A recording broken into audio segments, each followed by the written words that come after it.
शोहर के मरने के बाद मुझे कैंसर हो गया, लेकिन सास ने मेरा इलाज ना करवाया। बोली खुद ही मर जाएगी। अच्छा है, मैं इस पर पैसे क्यों बर्बाद करूं। इस हालत में भी सास ने मुझे नौकर बनाकर रखा हुआ था। आज नंद का होने वाला शोहर और उसकी फैमिली दावत पर आए थे। मैं किचन में उनके लिए खाना बना रही थी। जब बिरयानी देने गई तो मेरे हाथ से नीचे गिर गई। सास ने एक जोर का थप्पड़ मुझे मारा तो मेरे मुंह से खून की उल्टी आ गई। उस वक्त मेरा कलेजा मुंह को आ गया जब नंद का शोहर गुस्से से उठा और बोला, मैं इससे शादी, मेरा नाम सबा है। अब्बा ईंटों वाले भट्ठे पर मजदूरी करते थे। घर के हालात अच्छे नहीं थे। अब्बा ने मेरी शादी अपने मुंशी के बेटे वसीम से की थी, जिन्होंने हम पर रहम खाकर जहेज नहीं लिया था। वसीम की माँ और बहन के तेवर तो शादी के अगले रोज ही बदल गए थे। सुबह जब मैं किचन में गई तो सास आंखें दिखाते हुए बोली, बहू हमारे यहाँ देर तक सोने की आदत नहीं है, आज से ये किचन तुमने संभालना है। मैंने जी में जवाब दिया और काम में लग गई। वसीम मेरा बहुत ख्याल रखते थे। एक दिन अब्बा मुझसे मिलने आए तो मेरे चेहरे पर थप्पड़ के निशान देखकर रो पड़े, जो मेरी सास ने सिर्फ एक गिलास टूटने पर मुझे मारा था। अब्बा मुझे सीने से लगाकर बोले, बेटी, अगर आज मेरा भाई जिंदा होता जो हमसे बिछड़ गया था तो शायद हमारे हालात ऐसे न होते। मैंने पूछा, कौन सा भाई? तब अब्बा ने आंसू साफ करते हुए बात को टाल दिया। खैर, अब्बा मुझे मिलकर चले गए। मेरी नंद जहां आरा सुबह यूनिवर्सिटी जाती और अपने आप को आसमान की मखलूक समझती थी, उसमें बहुत अकड़ और मगरूरी थी। घर के सारे काम मेरे जिम्मे थे जो मैं खुशी से कर रही थी। यूं ही मेरी शादी को 1 साल गुजर गया था। हमारी शादी की सालगिरह वाले दिन वसीम मुझे बोले, तुम शाम को तैयार रहना, मैं आज ऑफिस से जल्दी आ जाऊंगा और फिर हम बाहर से खाना खाने जाएंगे। मैंने मुस्कुराकर उनकी तरफ देखा था और वो ऑफिस के लिए रवाना हो गए। शाम को मैंने जल्दी से घर के काम मुकम्मल किए और खुद को तैयार करने में मसरूफ हो गई कि अचानक मेरी नंद रोते हुए अपने कमरे से निकली। किसी ने उसके फोन पर इतला दी थी कि वसीम का एक्सीडेंट हो गया है। उसकी चीख सुनकर मैं भागकर बाहर आई। सास नमाज की चादर उठाए कमरे से बाहर निकली। क्या बक रही हो? मेरे बेटे को क्या हुआ? अम्मी, अस्पताल से फोन था, वो कह रहे हैं हालत बहुत नाजुक है। जहां आरा रोते हुए बोली, हम सब पागलों की तरह अस्पताल पहुंचे। वहां इमरजेंसी वार्ड के बाहर भीड़ थी। डॉक्टर बाहर निकला तो सास ने लपक कर उसका गिरेबान पकड़ने की कोशिश की। डॉक्टर, मेरा बेटा कैसा है? बोलो वो ठीक है ना? डॉक्टर ने सर झुका लिया और भारी आवाज में बोला, हम शर्मिंदा हैं, मरीज को सर पर बहुत गहरी चोट आई थी, हम उन्हें बचा नहीं सके। इस एक जुमले ने मेरी दुनिया अंधेर कर दी। सास वहीं फर्श पर गिर गई और धाड़े मार मार कर रोने लगी। हाय, मेरा शेर जैसा जवान बेटा चला गया। हाय, मैं लुट गई। मैं बुत बनी दीवार के सहारे खड़ी थी। मेरे हलक से आवाज नहीं निकल रही थी, बस आंखों से आंसू बह रहे थे। वसीम का वादा याद आ रहा था कि वो शाम को जल्दी आएंगे। वो आए तो सही, लेकिन कफन ओढ़ कर लाश घर पहुंची तो कोहराम मच गया। मोहल्ले की औरतें जमा हो गईं।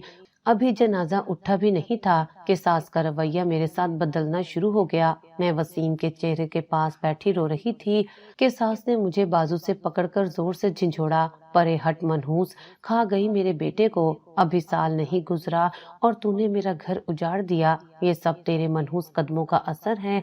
सास ने सबके सामने मुझे धक्का दिया। औरतों ने सास को समझाने की कोशिश की, बहन होश करो, ये अल्लाह की रजा थी। बच्ची तो खुद बेवा हो गई है। लेकिन सास की आंखों में नफरत के शोले थे। कैसी रजा? जब से ये मेरे घर आई है कारोबार मंदा हो गया और आज मेरा बेटा ही चला गया। ये डाइन है।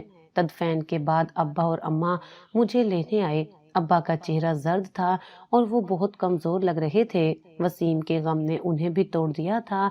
बेटी, अब यहाँ क्या रह गया है? चलो हमारे साथ। अब्बा ने मेरा सर चूमा।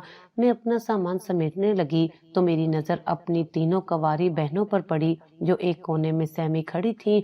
अब्बा का काम बंद हो चुका था और वो बूढ़े हो चुके थे। वसीम ही तो थे जो कभी कभार अब्बा की मदद कर देते थे। अब अगर मैं भी बेवा होकर वापस जाती तो उनका बोझ कैसे उठता? मेरी वजह से मेरी बहनों के रिश्ते भी रुक जाते। मैंने दुपट्टे से आंसू पोंछे और फैसला कर लिया। मैं अब्बा के पास जाकर बोली, अब्बा, मैं नहीं जाऊंगी, ये मेरा घर है, वसीम की यादें हैं यहाँ, मैं इद्दत यहीं पूरी करूंगी। अम्मा ने रोते हुए कहा, सबा, यहाँ तेरी सास का रवैया देख रही है तू, ये तुझे जीने नहीं देंगी। अम्मा, अल्लाह मालिक है, मैं बर्दाश्त कर लूंगी, आप बस दुआ कीजिएगा। मैंने दिल पर पत्थर रखकर उन्हें वापस भेज दिया। अब्बा और अम्मा रोते हुए रुखसत हो गए। जैसे ही दरवाजा बंद हुआ, मुझे एहसास हुआ कि मैंने शेर के खच्चार में अकेले रहने का फैसला कर लिया है। अगली ही सुबह सास मेरे कमरे में आई। मैं जाए नमाज पर बैठी थी। सुनो महारानी, वो वक्त गया जब मेरा बेटा तुम्हारे नखरे उठाता था। अब इस घर में रहना है तो नौकरानियों की तरह काम करना पड़ेगा। मुफ्त की रोटियां तोड़ने की जगह नहीं है ये। उठो और सफाई करो। मैंने खामोशी से सर झुका लिया और किचन की तरफ चल दी, जहां आरा कुर्सी पर टांग रखे बैठी सेब खा रही थी। मुझे देखते ही बोली, भाभी, मेरे कमरे की भी सफाई कर दीजिएगा, मुझे डस्ट एलर्जी है, इसलिए मैं खुद नहीं करूंगी। उनके लहजे में वही जहर था जो सास की बातों में था। मैं समझ गई थी कि वसीम के जाते ही मेरे सर से इज्जत की छत छीन ली गई है और अब मुझे इस घर में अपनी सांसों की कीमत जिल्लत सहकर अदा करनी होगी। लेकिन मैं नहीं जानती थी कि ये तो अभी शुरुआत है। अभी तो जुल्म के वो पहाड़ टूटने वाले थे जिनका मैंने तसव्वुर भी नहीं किया था। दिन हफ्तों में और हफ्ते महीनों में बदल रहे थे, मगर मेरे लिए हर गुजरता लम्हा किसी आजाब से कम नहीं था। वसीम को गए अभी कुछ ही अरसा गुजरा था, लेकिन इस घर में मेरी हैसियत घर की बहू से कम होकर एक मुफ्त की मुलाजमा जैसी हो गई थी। मैं सुबह सवेरे उठती, झाड़ू पोंछा करती, नाश्ता बनाती और फिर सास और नंद के उठने का इंतजार करती। एक सुबह मैं किचन में बर्तन धो रही थी कि सास की आवाज गूंजी, अरे ओ नवाबजादी, नाश्ता कब मिलेगा या आज भी भूखा मारने का इरादा है?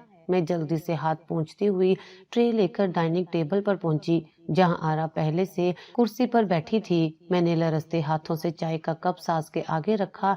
उन्होंने एक घूंट भरा और अगले ही लम्हे गर्म चाय प्याली समेत फर्श पर दे मारी। ये क्या है, इतनी चीनी? तुम चाहती हो मुझे शुगर हो जाए और मैं भी मर जाऊं ताकि इस घर पर तुम्हारा राज हो?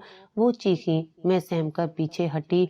नहीं अम्मा जी, मैंने तो रोज की तरह ही चीनी डाली थी। जुबान चलाती है आगे से। सास ने गुस्से से मुझे घूरा, मनहूस कहीं की, जब से इस घर में आई है बरकत उठ गई है। मेरा हंसता बसता घर वीरान कर दिया तुमने। तुम अपना ये मनहूस चेहरा लेकर यहाँ से क्यों नहीं चली जाती? क्यों हमारे सीने पर मूंग तल रही हो? मैं खामोशी से उनकी ये जहरीली बातें सुनती रही और झुककर टूटी हुई प्याली के टुकड़े समेटने लगी। मेरी आंखों से आंसू टपक कर फर्श पर गिर रहे थे। मेरे पास जाने को कोई ठिकाना नहीं था। मेके जाती तो गरीब वालदैन पर बोझ बनती और छोटी बहनों के रास्ते रुक जाते। इसलिए मैंने खामोशी को ओढ़ना बिछोना बना लिया था। अभी मेरे शोहर की वफात को 6 माह भी पूरे नहीं हुए थे और मेरी इद्दत के दिन खत्म होने के करीब थे कि घर में एक नई खुशी की खबर आ गई। एक दिन जहां आरा यूनिवर्सिटी से आई तो उसका चेहरा खुशी से टिमटिमा रहा था। अम्मी, आपको पता है, मिसेज अंसारी ने मेरा रिश्ता मांगा है। जहां आरा ने जोश से बताया। सास की खुशी का कोई ठिकाना ना रहा। अरे वाह, ये तो बहुत अच्छी फैमिली है। लड़का क्या करता है? लड़का अमेरिका से पढ़कर आया है। अम्मी बहुत अमीर लोग हैं, उनका अपना बड़ा कारोबार है। जहां आरा ने फखर से गर्दन अकड़ाई। मुझे ये सुनकर बहुत दुख हुआ। अभी तो मेरे शोहर की कब्र की मट्टी भी नहीं सूखी थी। वो उनका इकलौता बेटा था और ये लोग अपनी बेटी की शादी की खुशियां मनाने की तैयारियां कर रहे थे। लेकिन फिर मैंने सोचा कि ये दुनिया की रस्में हैं, जिंदगी किसी के जाने से रुकती नहीं है। बेटी की खुशी तो माँ को अजीज होती ही है। शाम को मेहमानों के आने का वक्त तय हुआ। सास मेरे कमरे में आई और सख्त लहजे में बोली, खबरदार, जो तुम मेहमानों के सामने आई अपना ये मनहूस साया मेरी बेटी की खुशियों पर मत डालना। तुम बस किचन में रहोगी और वहीं से चाय पानी भिजवाओगी, समझी? मैंने सर झुकाकर कहा, जी बेहतर। शाम को मेहमान आए। लड़की की माँ और बहनें आई थीं। उन्होंने जहां आरा को देखा और पसंद कर लिया। लड़का चूंकि अमेरिका में था और काफी मॉडर्न था, इसलिए उन्होंने चट मंगनी और पट ब्याह की ख्वाहिश जाहिर की। जब मेहमान चले गए तो जहां आरा की खुशी देखने वाली थी, वो मेरे पास किचन में आई, जहां मैं रात का खाना बना रही थी। भाभी, देखा आपने, मेरे नसीब कितने अच्छे हैं। लड़का अमेरिका रिटर्न है। अब मैं इस घर के छोटे मोटे मसाइल से दूर एक अलग दुनिया में रहूंगी। मैंने मध्यम लहजे में कहा, मुबारक हो जहां आरा, अल्लाह तुम्हारे नसीब अच्छे करे। उसने हिकारत से मुझे देखा। वैसे भाभी, आपको तो जलन हो रही होगी ना कि मैं कहाँ जा रही हूँ और आप यहीं सड़ रही हैं, लेकिन क्या करें, किस्मत अपनी अपनी। उसके अल्फाज तीर की तरह मेरे दिल में पेवस्त हो गए। वो कितनी आसानी से मेरा मजाक उड़ा रही थी। वो ये भी भूल गई थी कि मैं भी कभी दुल्हन बनकर इस घर में आई थी और मेरी भी बहुत सी उम्मीदें थीं जो अब खाक में मिल चुकी थी। अगले चंद दिनों में बात पक्की हो गई। सास का रवैया मजीद फिरौन जैसा हो गया। वो बात बात पर मुझे जताती कि उनकी बेटी लाखों में एक है और मैं 2 टके की हूँ। एक दिन सास ने मुझे बुलाया और हुक्म सादिर किया, सुनो, लड़के वाले रस्म के लिए आ रहे हैं। पूरे घर की सफाई होनी चाहिए और खाने का इंतजाम भी घर पर ही होगा। मुझे किसी किस्म की कमी बर्दाश्त नहीं होगी। अगर मेरी नाक कटी तो मैं तुम्हारी जुबान काट दूंगी। मुझे अंदाजा हो गया था कि आने वाले दिन मेरे लिए मजीद कठिन होने वाले हैं। नंद का रिश्ता तो तय हो गया था, लेकिन इस रिश्ते की आड़ में मुझ पर जो जुल्म होने वाला था उसका मुझे वहमो गुमान भी नहीं था। ये लोग मुझे इंसान नहीं बल्कि जज्बात से आरी मशीन समझ रहे थे और मैं बेबसी की तस्वीर बनी अपने रब की तरफ देख रही थी कि शायद वो ही कोई मौजज़ा दिखा दे।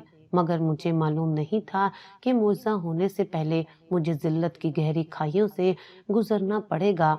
उस दिन जब जहाँ आरा के रिश्ते की बात पक्की हो गई थी तो घर का माहौल ही बदल गया था।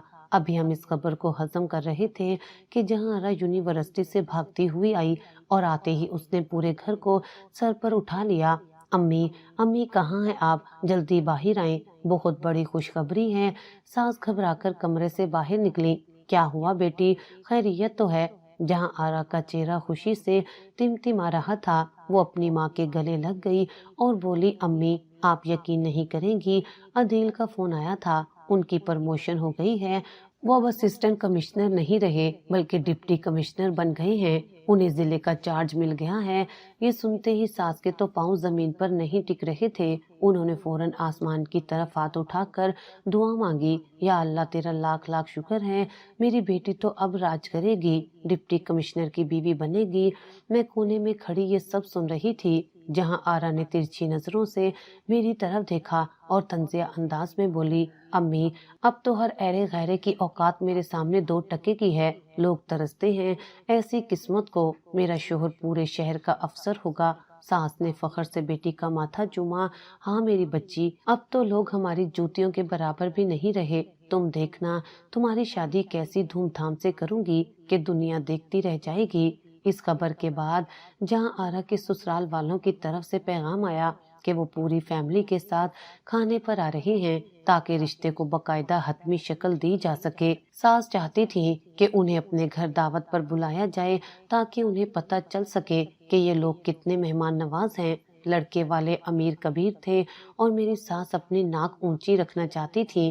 रात को सास ने मुझे किचन में तलब किया, सुनो, परसों अदील और उसके घर वाले आ रहे हैं। कम से कम 10 किस्म के खाने बनेंगे, बिरयानी, कोरमा, कबाब, खीर, हर चीज शाही होनी चाहिए। मुझे किसी किस्म की कमी बर्दाश्त नहीं होगी। अगर खाने में जरा सा भी नमक मिर्च ऊपर नीचे हुआ तो मुझसे बुरा कोई नहीं होगा।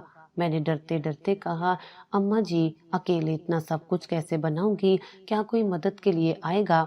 सास ने आंखें निकाली, क्यों, तेरे हाथ टूटे हुए हैं? सारा दिन मुफ्त की रोटियां तोड़ती हो, एक दिन काम करने में जान निकल रही है। कोई मदद को नहीं आएगा, सब तुम्हें अकेला करना है। मुझे बस काम चाहिए। किस्मत की सतम जरीफी देखिए कि दावत वाले दिन ही मेरी तबीयत बहुत खराब हो गई। शदीद ठंड की वजह से मुझे तेज बुखार चढ़ गया था। मेरा जिस्म तप रहा था और सर दर्द से फटा जा रहा था। मैं सुबह बिस्तर से उठने की कोशिश कर रही थी मगर कमजोरी की वजह से दोबारा गिर गई। अभी मैं लेटी ही थी कि सास कमरे में आंधी तूफान की तरह दाखिल हुई। अरे महारानी, अभी तक सो रही हो? दोपहर होने को है और किचन सुनसान पड़ा है। तुझे शर्म नहीं आती? मैंने कमजोरी से उठते हुए कहा, अम्मा जी, मुझे बहुत तेज बुखार है, जिस्म में हिम्मत नहीं है।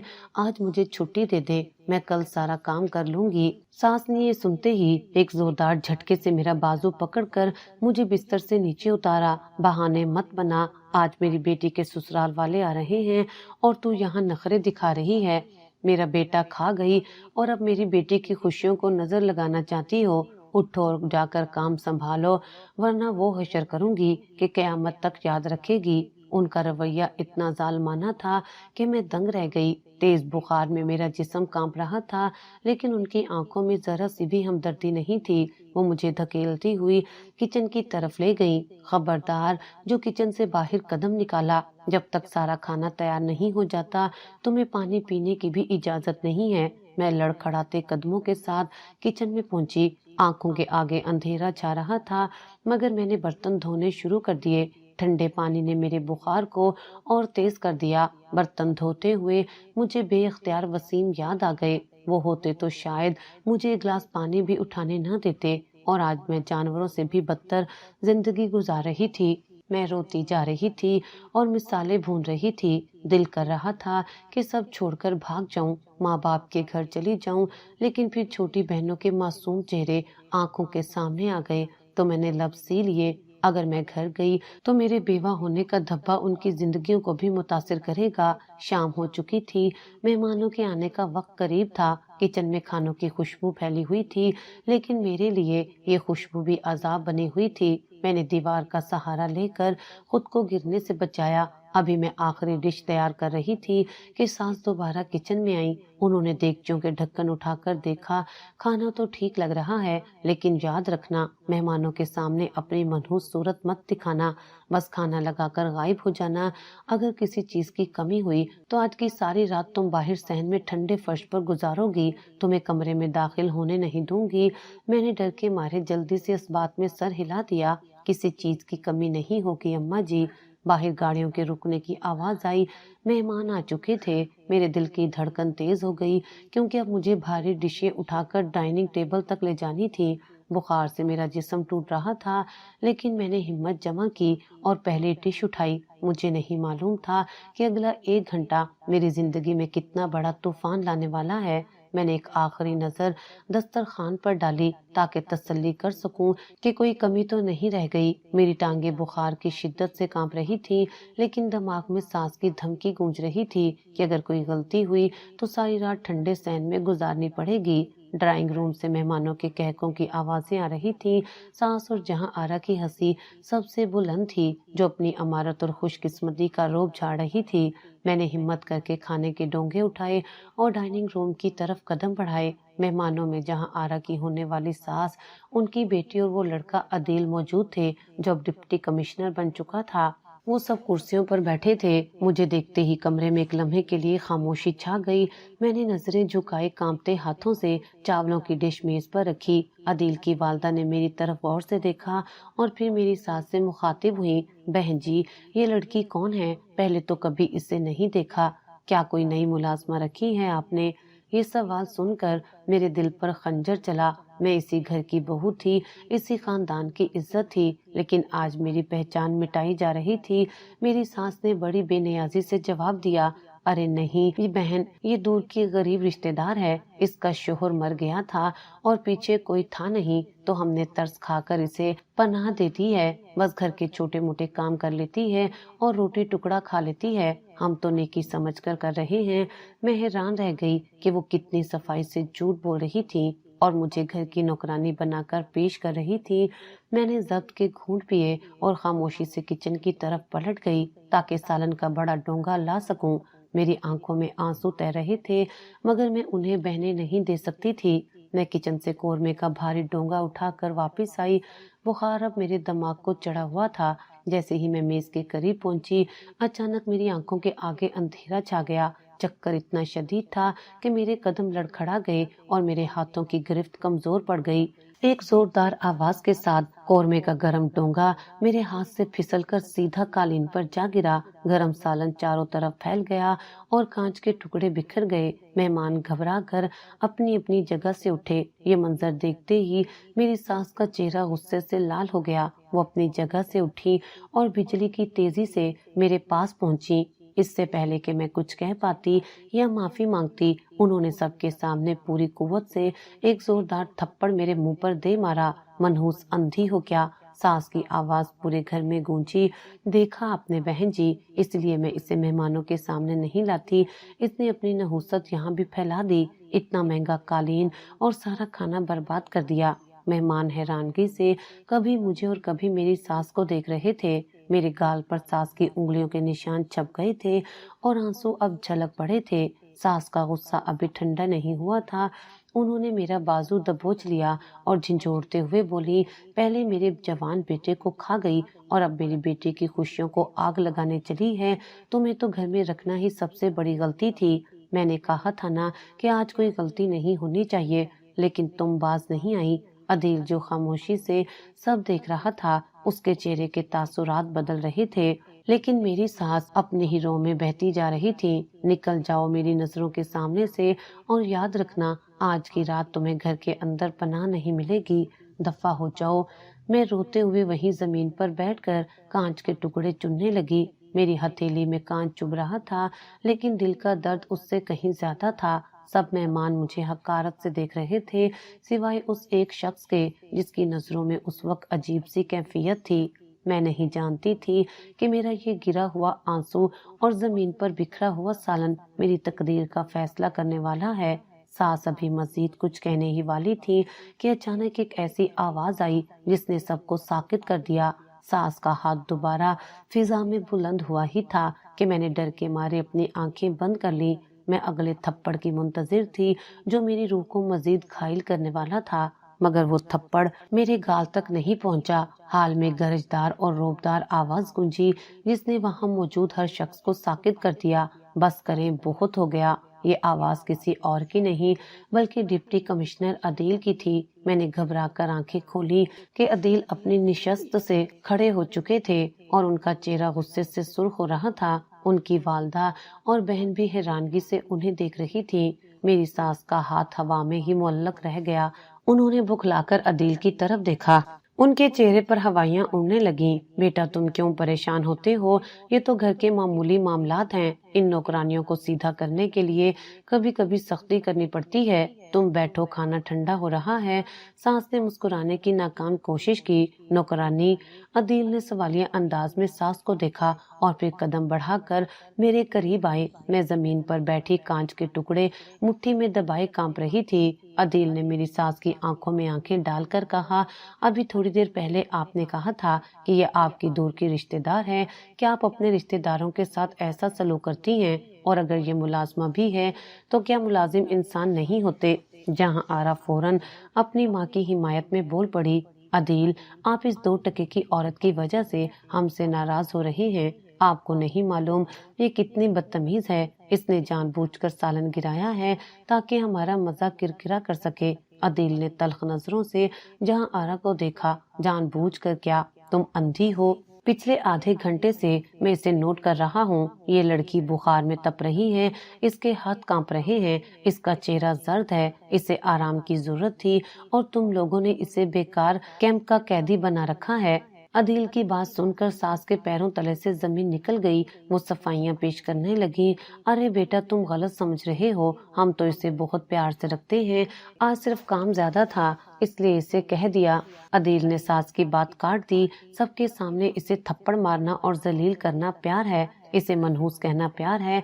मैं यहाँ रिश्ते के लिए आया था, लेकिन मुझे नहीं मालूम था कि मैं कसाईयों के घर आ रहा हूँ। ये जुमला सुनते ही जहाँ आरा के हाथों से प्लेट गिर गई। अदील, ये आप क्या कह रहे हैं? अदील ने फैसलाकुन अंदाज में कहा, मैं जो कह रहा हूँ बिल्कुल ठीक कह रहा हूँ। जो लोग अपने घर की इज्जत और कमजोरों का एहतराम नहीं कर सकते, वो किसी और को क्या इज्जत देंगे? मुझे अफसोस है, लेकिन मैं ऐसे जालिम घराने में रिश्ता नहीं कर सकता। सास रोते हुए अदील के सामने हाथ जोड़ने लगी। बेटा, ऐसा मत करो, हमारी इज्जत का जनाजा निकल जाएगा। लोग क्या कहेंगे कि मंगनी वाले दिन ही रिश्ता टूट गया। मेरी बेटी की जिंदगी बर्बाद हो जाएगी। जिंदगी तो आप इस लड़की की बर्बाद कर रही हैं। अदील ने मेरी तरफ इशारा किया। वैसे एक बात बताएं, ये वाकई आपके रिश्तेदार है? ये मामला कुछ और है, क्योंकि जिस नफरत से आपने कहा कि ये आपके बेटे को खा गई, इससे तो लगता है इसका इस घर से गहरा ताल्लुक है। सास खामोश हो गई, उनकी जुबान गुंग हो गई। वो सच बताने से डर रही थी, लेकिन अदील की शख्सियत का रौब इतना था कि वो झूठ भी नहीं बोल पा रही थी। तभी मैंने हिम्मत की और मध्यम आवाज में कहा, मैं इनकी बहू हूँ, इनके मरहूम बेटे वसीम की बेवा। मेरे इन अल्फाज ने जैसे बम फोड़ दिया हो। अदील ने चौंक कर मुझे देखा, उसकी आंखों में हैरत और दुख का एक समंदर उमड़ आया। बेवा, अदील ने जेरे लब दोहराया, तो ये माजरा है। अदील ने एक गहरी सांस ली और अपनी वालदा से कहा, अम्मी चले यहाँ से, अब यहाँ रुकने का कोई जवाज नहीं बनता। जहाँ आरा और सास के रोने धोने के बावजूद अदील अपने घर वालों को लेकर वहाँ से चला गया। उनके जाते ही घर में मौत का सन्नाटा सा छा गया, जो किसी बड़े तूफान का पेशी खैमा था। मुझे अंदाजा नहीं था कि अदील का यूं जाना मेरे लिए तो अजाब बनेगा ही, लेकिन कुदरत ने मेरे लिए कुछ और ही फैसला कर रखा है, जो सबकी सोच से बालातर है। अदील और उनके घर वालों के जाते ही जैसे घर पर कयामत टूट पड़ी। गाड़ी की आवाज मध्यम होते ही मेरी सास किसी जख्मी शेरनी की तरह मेरी तरफ पलटी। उनकी आंखों में खून उतर आया था। उन्होंने मुझे बालों से पकड़कर जमीन पर घसीटा और चीखी, खुश हो अब, कलेजा ठंडा हो गया तुम्हारा। मेरी बेटी का घर उजाड़ कर अब सुकून मिल गया तुम्हें। मैंने कहा था ना कि अपना मनहूस चेहरा मत दिखाना, लेकिन तुमने जानबूझकर ये ड्रामा रचाया। मैं दर्द से करा रही थी और बुखार की शिद्दत से मेरा जिस्म आग की तरह तप रहा था। अम्मा जी, खुदा की कसम, मैंने कुछ नहीं किया, मुझे चक्कर आ गया था। मेरा यकीन करें। जहाँ आरा भी रोते हुए अपने कमरे से निकली और मुझ पर बरस पड़ी, अम्मी ये डाइन है, डाइन, इसने हसद में आकर मेरा रिश्ता तोड़वाया है। इसे बर्दाश्त नहीं हो रहा था कि मैं अफसर की बीवी बन रही हूँ। निकाले इसे अभी इसी वक्त घर से। सास ने मुझे बाजू से पकड़कर खींचते हुए सहन की तरफ धकेला। बाहर सख्त सर्दी थी और ठंडी हवाएं चल रही थी। उन्होंने मुझे सहन के बीचों बीच धक्के देकर गिराया। तुम्हारी सजा ये है कि आज की पूरी रात तुम इसी ठंडे फर्श पर गुजारोगी। अगर तुमने अंदर आने की कोशिश की तो टांगे तोड़ दूंगी। सड़ो यहाँ और मरो। अगर सुबह तक जिंदा बच गई तो तब की तब देखी जाएगी। ये कहकर उन्होंने जोर से दरवाजा बंद कर दिया और कुंडी लगा दी। मैं बंद दरवाजे को देखती रह गई। आंसुओं ने मेरा चेहरा धुंधला दिया था। मैंने घुटनों में सर दिया और ठंड से सुकड़ गई। बुखार मेरे दिमाग को चढ़ा हुआ था और दांत कटकटा रहे थे। वसीम बहुत याद आ रहे थे। वो होते तो कोई मुझे हवा भी न लगने देता। रात जैसे तैसे अज़ाब बनकर गुजरी। कभी होश आता तो कभी गिशी तारी हो जाती। सुबह की अजानों के साथ ही दरवाजा खुला। सास बाहर निकली। उनके हाथ में मेरा छोटा सा बैग था जिसमें मेरे चंद कपड़े थे। उन्होंने बैग मेरे मुंह पर मारा। उठो, बहुत हो गया तमाशा। अब एक लम्हा भी मैं तुम्हें इस घर में बर्दाश्त नहीं करूंगी। अभी से वक्त दफा हो जाओ यहाँ से। जाओ, जाकर सड़कों पर भीख मांगो या अपने गरीब बाप के सर पर जाकर मरो। मुझे कोई सरोकार नहीं। मैंने लरजते हुए हाथों से बैग उठाया। टांगों में खड़े होने की सकत नहीं थी, लेकिन इज्जत बचाने के लिए वहां से निकलना ही बेहतर था। मैंने दीवार का सहारा लेकर खुद को खड़ा किया। अभी मैं गेट की तरफ पहला कदम बढ़ाने ही लगी थी कि अचानक गेट पर दस्तक हुई। सास और जहां आरा चौंक गईं। इतनी सुबह कौन हो सकता था? सास ने जहां आरा को इशारा किया कि मुझे साइड पर छुपा दे, लेकिन तब तक देर हो चुकी थी। मुलाजमा ने गेट खोल दिया था। सामने अदील खड़ा था, वही अदील जो कल रात रिश्ता तोड़कर गया था। उसके चेहरे पर संजीदगी थी और आंखों में एक अजीब सी चमक। सास उसे देखकर हकला गई। बेटा, तुम यहाँ क्या कर रहे हो? कल तो तुम सब खत्म करके गए थे ना? अदील ने एक नजर मुझ पर डाली, जो सर्दी से ठठर रही थी और बुखार से कांप रही थी। उसने मेरी हालत देखकर मुट्ठी भींच ली।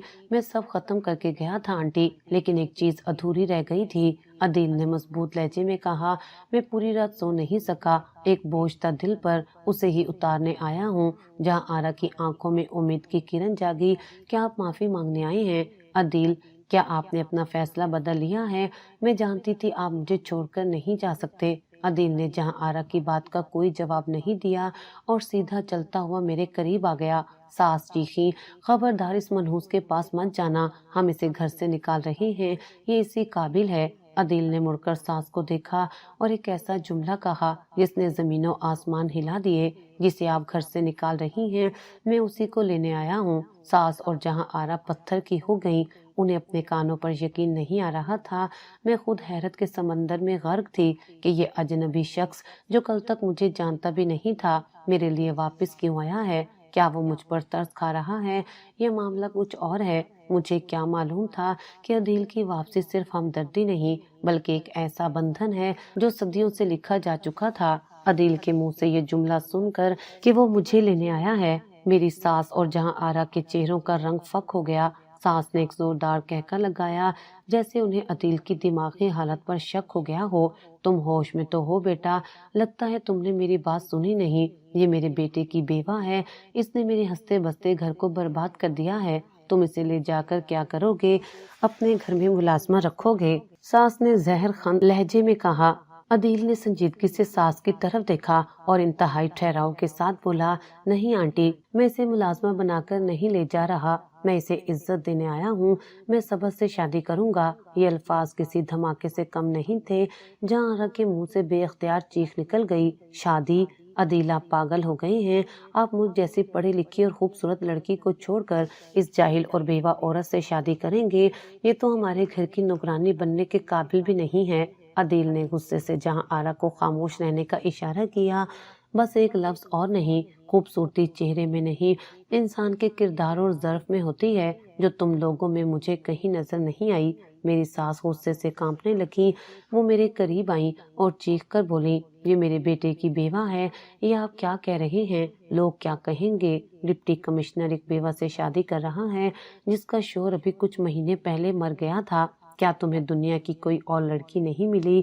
عدیل نے ایک قدم آگے بڑھایا اور پوری مضبوطی سے کہا، میں جو کہہ رہا ہوں ٹھیک کہہ رہا ہوں۔ آپ کے بیٹے کی بیوہ ہے تو کیا ہوا؟ کیا بیوہ کو جینے کا یا دوسری شادی کرنے کا حق نہیں ہوتا؟ ہمارا مذہب اور ہمارا قانون اسے یہ حق دیتا ہے۔ میں اس سے شادی کروں گا کیونکہ میں نے کل رات اس کی آنکھوں میں جو حیا اور دکھ دیکھا ہے اس نے مجھے فیصلہ کرنے پر مجبور کر دیا ہے۔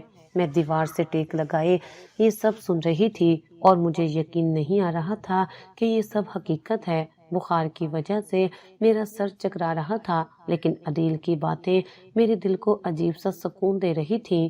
جہاں آرا نے روتے ہوئے کہا، میں برباد ہو گئی، اس منحوس نے مجھ پر کوئی جادو کر دیا ہے۔ عدیل یہ عورت بہت چالاک ہے، اس نے مظلوم بن کر آپ کو پھنسایا ہے۔ خاموش ہو جاؤ۔ جہاں آرا عدیل کی آواز میں ایسی گرج تھی کہ وہ سہم گئی۔ میں نے اپنی آنکھوں سے دیکھا ہے کہ تم لوگ اس کے ساتھ کیا سلوک کرتے ہو۔ جو لوگ اپنی ہی بھابھی کو جانوروں کی طرح صحن میں پھینک سکتے ہیں وہ مجھ سے وفاداری کی کیا امید رکھیں گے؟ پھر عدیل میری طرف مڑا۔ اس نے نہایت نرم لہجے میں مجھ سے کہا، صبا، تمہیں ان ظالموں کے پاس رہنے کی ضرورت نہیں ہے، میں ابھی تمہیں ہسپتال لے جاؤں گا اور پھر تمہارے والدین کے گھر جا کر باقاعدہ تمہارا ہاتھ مانگوں گا۔ تم اب تنہا نہیں ہو۔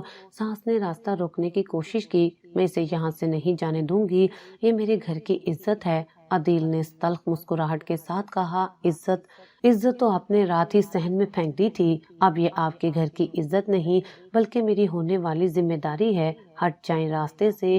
عدیل نے آگے بڑھ کر میرا بیگ اٹھا لیا۔ میں نے لڑکھڑاتے قدموں سے چلنے کی کوشش کی تو مجھے چکر آ گیا، قریب تھا کہ میں گر جاتی۔ عدیل نے مجھے سہارا دیا۔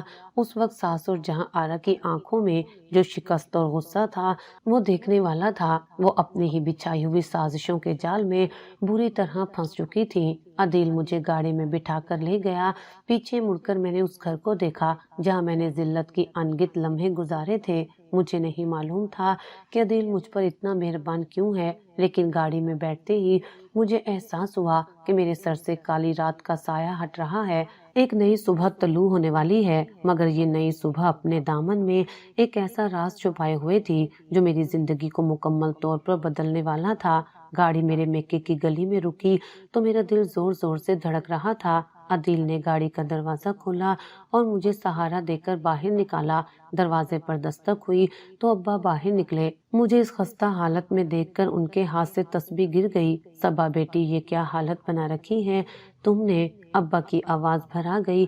اماں بھی دوڑتی ہوئی باہر آئیں اور مجھے گلے لگا کر رونے لگیں۔ میری بچی، انہوں نے تمہیں مارا ہے، بتاؤ مجھے کیا ہوا ہے؟ عدیل خاموشی سے ایک طرف کھڑا تھا۔ ابا کی نظر جب اس اجنبی باوقار شخص پر پڑی تو وہ حیران ہوئے۔ بیٹا آپ کون ہیں اور میری بیٹی کو اس حالت میں لے کر آئے ہیں؟ عدیل نے مؤدبانہ انداز میں سلام کیا اور آگے بڑھ کر ابا کا ہاتھ تھاما۔ چچا جان، میں عدیل ہوں، میں صبا کو اس جہنم سے نکال کر لایا ہوں جہاں اس کی قدر نہیں کی جا رہی تھی۔ میں آپ سے ایک بہت اہم بات کرنے آیا ہوں۔ ابا نے ہمیں اندر بیٹھنے کا کہا۔ کمرے میں بیٹھ کر عدیل نے وہ سب کچھ بتا دیا جو پچھلی رات اور آج صبح ہوا تھا۔ ابا اور اماں سن کر لرز گئے کہ ان کی بیٹی کن حالات سے گزر رہی تھی۔ پھر عدیل نے ایک لمحے کا توقف کیا اور سنجیدگی سے بولا، چچا جان، میں جانتا ہوں یہ وقت مناسب نہیں ہے، لیکن میں صبا کو تنہا نہیں چھوڑنا چاہتا۔ میں آپ کی بیٹی سے نکاح کرنا چاہتا ہوں۔ میں وعدہ کرتا ہوں کہ اسے وہ تمام خوشیاں دوں گا جو اس کا حق ہے۔ ابا اور اماں سکتے میں آ گئے۔ ابا نے نم آنکھوں سے عدیل کو دیکھا۔ بیٹا، تم ایک ڈپٹی کمشنر ہو اور ہم غریب لوگ۔ صبا ایک بیوہ ہے، دنیا کیا کہے گی؟ کیا تمہارے گھر والے مانیں گے؟ عدیل نے مسکرا کر کہا، دنیا کا کام ہے باتیں کرنا، میں اپنے فیصلے کا خود ذمہ دار ہوں۔ میرے لیے صبا کا بیوہ ہونا کوئی عیب نہیں ہے، مجھے بس آپ کی اجازت چاہیے۔ ابا نے میری طرف دیکھا، میں نے نظریں جھکا لی۔ میرے دل میں وسیم کی یاد تھی، لیکن عدیل کا احسان اور اس کا خلوص بھی انکار کرنے کے قابل نہیں تھا۔ میں نے خاموشی سے سر ہلا دیا۔ ابا نے عدیل کے سر پر ہاتھ رکھا۔ اللہ تمہیں خوش رکھے بیٹا، تم نے میری ڈوبتی کشتی کو کنارہ دیا ہے۔ اسی شام سادگی سے نکاح کی تقریب منعقد ہوئی۔ مولوی صاحب نے نکاح پڑھایا۔ جب میں نے قبول ہے کہا تو مجھے لگا کہ میری زندگی کا ایک کٹھن باب بند ہو گیا ہے۔ عدیل نے مجھے ایک نئی زندگی دی تھی، لیکن میرے وہم و گمان میں بھی نہیں تھا کہ یہ شخص جو آج میرا شوہر بنا ہے، اس کا مجھ سے خون کا ایک ایسا رشتہ ہے جس سے میں اور میرے گھر والے برسوں سے انجان تھے۔ نکاح کے بعد عدیل میرے پاس آیا اور بولا، صبا چلو اپنے گھر چلتے ہیں۔ میں نے حیرت سے پوچھا، کون سے گھر؟ آپ کے گھر والے تو مجھے قبول نہیں کریں گے۔ عدیل نے پراسرار مسکراہٹ کے ساتھ کہا، اس گھر میں جہاں تمہارا اصل حق ہے، وہ گھر جو تمہارا منتظر ہے۔ راستے میں تمہیں ایک ایسی حقیقت بتاؤں گا جسے سن کر تمہارے پیروں تلے سے زمین نکل جائے گی۔ گاڑی ایک عالیشان بنگلے کے پورچ میں رک گئی۔ یہ عدیل کا سرکاری گھر تھا۔ میں ابھی تک سکتے کے عالم میں تھی۔ یقین نہیں آ رہا تھا کہ چند گھنٹوں میں میری زندگی کا رخ کس طرح بدل گیا ہے۔ عدیل نے دروازہ کھولا اور مجھے عزت کے ساتھ اندر لے گیا۔ ڈرائنگ روم میں بیٹھتے ہی میں نے ہمت جمع کی اور وہ سوال پوچھا جو میرے دل میں کھٹک رہا تھا۔ میں ہاتھ باندھ کر عدیل کے سامنے کھڑی ہو گئی اور لرزتی آواز میں پوچھا، عدیل صاحب، آپ نے مجھ پر بہت بڑا احسان کیا ہے، لیکن میں یہ سمجھنے سے قاصر ہوں کہ آپ نے ایسا کیوں کیا۔ میں ایک بیوہ ہوں، ایک ٹھکرائی ہوئی عورت ہوں۔ آپ تو مجھے جانتے بھی نہیں تھے، پھر اتنا بڑا فیصلہ کیوں؟ عدیل نے میرے بندھے ہوئے ہاتھوں کو دیکھا اور نرمی سے بولا، صبا ہاتھ باندھنے کی ضرورت نہیں ہے، تم میرے سامنے مجرم نہیں بلکہ میری شریک حیات ہو، اور رہی بات جاننے کی تو تم غلط فہمی کا شکار ہو۔ میں تمہیں آج سے نہیں بلکہ بہت سالوں سے جانتا ہوں۔ میں حیرت سے انہیں دیکھنے لگی، کیا مطلب؟ میں تو آپ سے کبھی ملی بھی نہیں۔ عدیل مسکرائے اور اپنی جیب سے ایک پرانی تصویر نکال کر میرے سامنے رکھ دی۔ یہ میرے بچپن کی تصویر تھی جو ابا نے بہت شوق سے بنوائی تھی۔ یہ تصویر یاد ہے؟ عدیل نے پوچھا۔ یہ تصویر میرے پاس تب سے ہے جب میں امریکہ پڑھنے گیا تھا۔ میرے چہرے پر سوالیہ نشان دیکھ کر انہوں نے راز سے پردہ اٹھایا۔ صبا، میں کوئی اجنبی نہیں ہوں، میں تمہارے تایا کا وہی بیٹا ہوں جس کا ذکر تمہارے ابا اکثر کیا کرتے تھے۔ میرے پیروں تلے سے زمین نکل گئی۔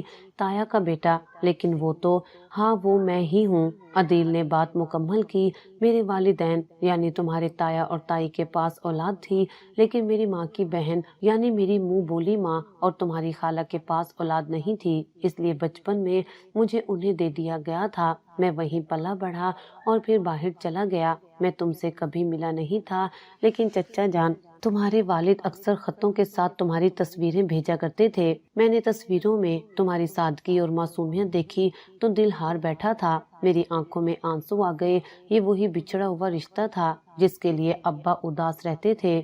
عدیل نے جذباتی لہجے میں بات جاری رکھی، میں نے واپس آ کر سب سے پہلے اپنے والدین کو بتایا کہ میں شادی کروں گا تو صرف صبا سے، لیکن مجھے معلوم ہوا کہ تمہاری شادی ہو چکی ہے۔ میں دل مسور کر رہ گیا اور اپنے کام میں گم ہو گیا۔ پھر اچانک مجھے خبر ملی کہ تم بیوہ ہو گئی ہو، اور جب میں اتفاقاً تمہاری نند کے رشتے کے لیے وہاں پہنچا اور تمہیں اس حال میں دیکھا تو میرا خون کھول اٹھا۔ میں نے اسی وقت فیصلہ کر لیا تھا کہ اب میں تمہیں مزید رلنے نہیں دوں گا۔ تم میری کزن بھی ہو اور میری محبت بھی۔ یہ سن کر میری آنکھوں سے تشکر کے آنسو بہنے لگے۔ جسے میں اجنبی سمجھ رہی تھی وہ تو میرا اپنا خون، میرا محافظ نکلا۔ مجھے ابا کی بات یاد آ گئی کہ اللہ راستے خود بناتا ہے۔ میرا نصیب جو کل تک تاریک تھا آج دل کی شکل میں چمک اٹھا تھا۔ دوسری طرف میری ساس اور جہاں آرا کو جب یہ حقیقت معلوم ہوئی کہ عدیل کوئی اور نہیں، میرا اپنا کزن ہے، اور اب میں ڈی سی کی بیوی بن کر راج کر رہی ہوں، تو وہ حسد کی آگ میں جل بھن گئی۔ جہاں آرا کا رشتہ ٹوٹ چکا تھا اور میری ساس کو اپنی بیٹی کے لیے اب کوئی ڈھنگ کا رشتہ نہیں مل رہا تھا، وہ لوگ ہاتھ ملتے رہ گئے اور اپنے کرنے پر پچھتانے لگے۔ لیکن اب بہت دیر ہو چکی تھی، تیر کمان سے نکل چکا تھا۔ میں نے اللہ کے حضور سجدہ شکر ادا کیا۔ مجھے میرے صبر کا پھل مل گیا تھا۔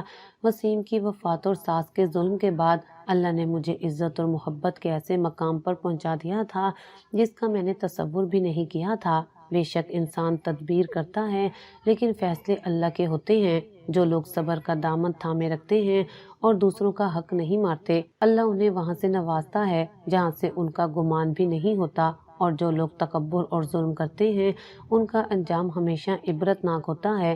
عزت اور ذلت صرف اللہ کے ہاتھ میں ہے، وہ جسے چاہے عزت دے اور جسے چاہے آزمائش میں ڈال دے۔